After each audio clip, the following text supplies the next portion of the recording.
ಬಾಗಲಕೋಟೆ ಕ್ಷೇತ್ರ ಗೆಲ್ಲೋದಕ್ಕೆ ಬಿಜೆಪಿ ಈಗ ಭರ್ಜರಿಯಾಗಿ ಪ್ರಚಾರವನ್ನ ಶುರು ಮಾಡಿದೆ. ಬಾಗಲಕೋಟೆ ಮತ್ತೊಮ್ಮೆ ಬಿಜೆಪಿಯ ಮಡಿಲಿಗೆ ಅಂತ ಗದ್ದಿಗೌಡರು ಹೇಳಿದ್ದಾರೆ. 8 ವಿಧಾನಸಭಾ ಕ್ಷೇತ್ರಗಳಲ್ಲಿ ಉತ್ತಮ ಪ್ರತಿಕ್ರಿಯೆ ಇದೆ. ನಮ್ಮ ಪರವಾಗಿನೇ ಪ್ರತಿಕ್ರಿಯೆ ಸಿಗ್ತಾ ಇದೆ, ಉತ್ತಮ ಸ್ಪಂದನೆ ಇದೆ. ಮತ್ತೊಮ್ಮೆ ನಾವು ಗೆಲ್ತೇವೆ ಅಂತ ಬಿಜೆಪಿ ಅಭ್ಯರ್ಥಿ ಗದ್ದಿಗೌಡರು ಹೇಳಿದ್ದಾರೆ. 8 ವಿಧಾನಸಭಾ ಕ್ಷೇತ್ರಗಳಲ್ಲೂ ಕೂಡ ಬಿಜೆಪಿ ಪರವಾಗಿ ಅಲೆ ಇದೆ ಅಂತ ಹೇಳಿದ್ದಾರೆ. ಬಾಗಲಕೋಟೆಯ ಭದ್ರಕೋಟೆಯ ಅಧಿಪತಿಯಾಗಿ ಕಳೆದ 4 ಬಾರಿ ಸಂಸದರಾಗಿ ಕೂಡ ಕೆಲಸ ಮಾಡಿರುವಂತವರು. ಅದರ ಜೊತೆಗೆ ಏನಪ್ಪಾ ಅಂತಂದ್ರೆ ಇವತ್ತು ಸ್ವತಃ ನಮ್ಮ ಜೊತೆ ಹಾಲಿ ಸಂಸದರಾಗಿದ್ದ ಪಿ ಸಿ ಗದ್ದಿಗೌಡರು ನಮ್ಮ ಜೊತೆ ಇದ್ದಾರೆ. ಅವರನ್ನ ಮಾತಾಡ್ತೀನಿ. ಸರ್ ನಮಸ್ತೆ. 4 ಬಾರಿ ಚುನಾವಣೆಯಲ್ಲಿ ಸ್ಪರ್ಧೆ ಮಾಡಿ ಗೆಲುವಿನ ನಾಗಾಲೋಟದಲ್ಲಿ ಬಿಜೆಪಿಯಲ್ಲಿ ತಾವು ಕೆಲಸ ಮಾಡಿದ್ರಿ. ಈ ಬಾರಿ ಯಾವ ರೀತಿಯಾಗಿ ಪ್ರಚಾರವನ್ನ ಮಾಡ್ತಾ ಇದ್ದೀರಿ ಕ್ಷೇತ್ರದಲ್ಲಿ? ಪ್ರತಿಯೊಂದು ಕ್ಷೇತ್ರಕ್ಕೆ ಹೋಗಿ ನಮ್ಮ ನಾಯಕರು ಹಾಗೂ ನಮ್ಮ ಪಕ್ಷದ ಹಿರಿಕಿರಿಯ ಕಾರ್ಯಕರ್ತರನ್ನೊಳಗೊಂಡು ಇವತ್ತು ಬಹಳಷ್ಟು ಹಳ್ಳಿಗಳನ್ನು ತಲುಪಿಸಲಿಕ್ಕೆ ಪ್ರಯತ್ನ ಮಾಡ್ತಾ ಇದ್ದೇನೆ. ಈಗಾಗಲೇ ತೇರದಾಳ, ಜಮಖಂಡಿ, ನರಗುಂದ ಕ್ಷೇತ್ರದಲ್ಲಿ ಭೇಟಿ ಕೊಟ್ಟಿದ್ದೇನೆ. ಬಹಳಷ್ಟು ಹಳ್ಳಿಗಳಿಗೆ ಈಗಾಗಲೇ ನಾನು ಭೇಟಿ ಕೊಟ್ಟು ನಮ್ಮ ಪ್ರಧಾನಮಂತ್ರಿಗಳು ಮಾಡಿರ್ತಕ್ಕಂಥ ಕೆಲಸ ಕಾರ್ಯಗಳ ಬಗ್ಗೆ ಅವರ ಗಮನಕ್ಕೆ ತಂದೇನೆ. ಅವರು ಕೂಡ ಬಹಳಷ್ಟು ಪ್ರೀತಿ ವಿಶ್ವಾಸವನ್ನು ವ್ಯಕ್ತಪಡಿಸಿದ್ದಾರೆ. ಆ ಒಂದು ಹಿನ್ನೆಲೆಯಲ್ಲಿ ಮತ್ತೆ ನಾನು 100ಕ್ಕೆ 100ರಷ್ಟು ಗೆದ್ದು ಬರ್ತೇನೆ ಅನ್ನೋ ವಿಶ್ವಾಸ ನಮಗೆ. ಈ ಬಾರಿ ನಾಯಕತ್ವದ ಕೊರತೆ, ಹಿರಿಯ ರಾಜಕೀಯ ವ್ಯಕ್ತಿಗಳಾಗಿರ್ತಕ್ಕಂಥ ಗೋವಿಂದ ಕಾರಜೋಳ ಅವರು ಚಿತ್ರದುರ್ಗ ಕೂಡ ಶಿಫ್ಟ್ ಆಗಿರ್ತದಂತೆ.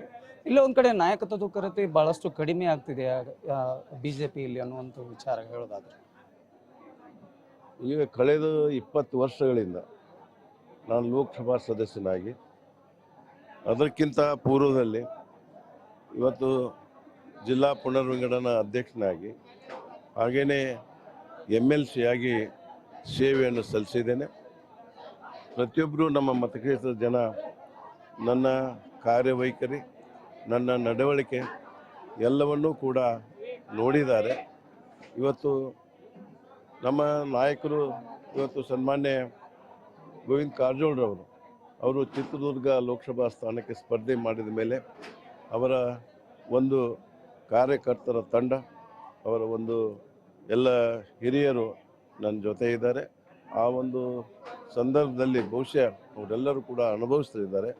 ಅವರು ನನ್ನ ಈ ಒಂದು ಪ್ರಚಾರ ಕಾರ್ಯಕ್ರಮ ಮಾಡ್ತಾರೆ. ಸರ್, ಈಗಾಗಲೇ 5 ಕ್ಷೇತ್ರಗಳಲ್ಲಿ ಕೈ ತನ್ನ ಹಿಡಿತದಲ್ಲಿ ಒಂದು ಕ್ಷೇತ್ರಗಳನ್ನ ಇಟ್ಕೊಳ್ಸ್ಕೊಂಡಿದ್ರು. ಅದರಲ್ಲಿ ಮುಖ್ಯವಾಗಿ ಜವಳಿ ಸಚಿವ ಶಿವಾನಂದ ಪಾಟೀಲ್ ಸುಪುತ್ರಿ ಮತ್ತು ಶಿವಾನಂದ ಪಾಟೀಲ್ರು ಸಚಿವರು, ಅದರ ಜೊತೆಗೆ ಉಸ್ತುವಾರಿ ಸಚಿವ RB ತಿಮ್ಮಾಪುರ ಅವರು ಸಾಕಷ್ಟು ಒಂದು ರಣತಂತ್ರವನ್ನ ಕೂಡ ಮಾಡ್ತಿದ್ದಾರೆ. ಯಾವ ರೀತಿಯಾಗಿ ಈ ಬಾರಿ ಪಕ್ಷದಲ್ಲಿ ಪ್ರಚಾರದ ವಿಚಾರಕ್ಕೆ ಹೇಳೋದಾದ್ರೆ ತಾವೇನು ಹೇಳ್ತೀವಿ?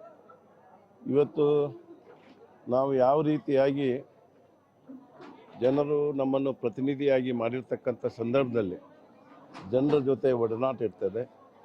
ಅವ್ರ ಜೊತೆ ನಾವು ಯಾವ ರೀತಿಯಾಗಿ ಬಾಂಧವ್ಯವನ್ನು ಇಟ್ಕೊಳ್ತೇವೆ, ಹಾಗೆಯೇ ನಾವು ಜನಪ್ರತಿನಿಧಿಗಳ ಭಾವನೆಗೆ ಸ್ಪಂದನೆ ಮಾಡ್ತೇವೆ. ಆ ಒಂದು ವಿಚಾರದಲ್ಲಿ ಏನು ಜನ ಆಗಿರ್ಬೋದು, ಮತದಾರರು ತೀರ್ಮಾನ ತೆಗೆದುಕೊಳ್ತಾರೆ ಅಂತ ನಾನು ಅಂದ್ಕೊಂಡಿದ್ದೆ.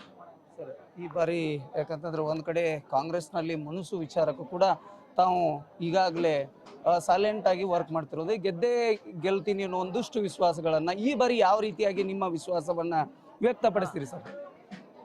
ಸನ್ಮಾನ್ಯ ನರೇಂದ್ರ ಮೋದಿರವರನ್ನು ಮತ್ತೆ ನಮ್ಮ ದೇಶದ ಪ್ರಧಾನಮಂತ್ರಿಯನ್ನು ಮಾಡಬೇಕನ್ನುವ ಇಚ್ಛೆ ನಮ್ಮ ದೇಶದ ಜನರು ಇರೋದರಿಂದ ನಮ್ಮ ಮತಕ್ಷೇತ್ರದ ಜನರು ಕೂಡ ಅಷ್ಟೇ ಸನ್ಮಾನ್ಯ ನರೇಂದ್ರ ಮೋದಿರವರು ಮತ್ತೊಮ್ಮೆ ಈ ದೇಶದ ಪ್ರಧಾನಮಂತ್ರಿ ಆಗಬೇಕು. ಆ ಹಿನ್ನೆಲೆಯಲ್ಲಿ ಗದ್ದಿಗೌಡರನ್ನು ಆರಿಸಿದ್ರೆ ಒಳ್ಳೆಯದು ಅನ್ನುವ ಒಂದು ಭಾವನೆ ನಮ್ಮ ಜನರಿಗೆ ಬಂದಿದೆ. ಇವತ್ತು ಮತ್ತೆ ಆರಿಸಿ ಕಳಿಸ್ತಾರೆ. ಇದಿಷ್ಟು ಇಲ್ಲಿರ್ತಕ್ಕಂಥ ಸಂಸದರು ಕೂಡ ಹೇಳಿರುವಂಥದ್ದು, ನರೇಂದ್ರ ಮೋದಿ ಅವರನ್ನ ಮತ್ತೆ ಪ್ರಧಾನಿಯನ್ನಾಗಿ ಮಾಡಬೇಕು ಅನ್ನೋ ಇಚ್ಛಾಶಕ್ತಿ ಕ್ಷೇತ್ರದ ಜನತೆಯ ನಾಡಿಮಿಡಿತದಲ್ಲಿದೆ ಅನ್ನುವಂಥ ಮಾತನ್ನು ಕೂಡ TV5 ಜೊತೆ ಹಂಚಿಕೊಂಡಿರುವಂಥದ್ದು. ಇದಿಷ್ಟು ಬಾಗಲಕೋಟೆಯಿಂದ ಗುರು ಹಿರೇಮಠ, TV5 ಕನ್ನಡ.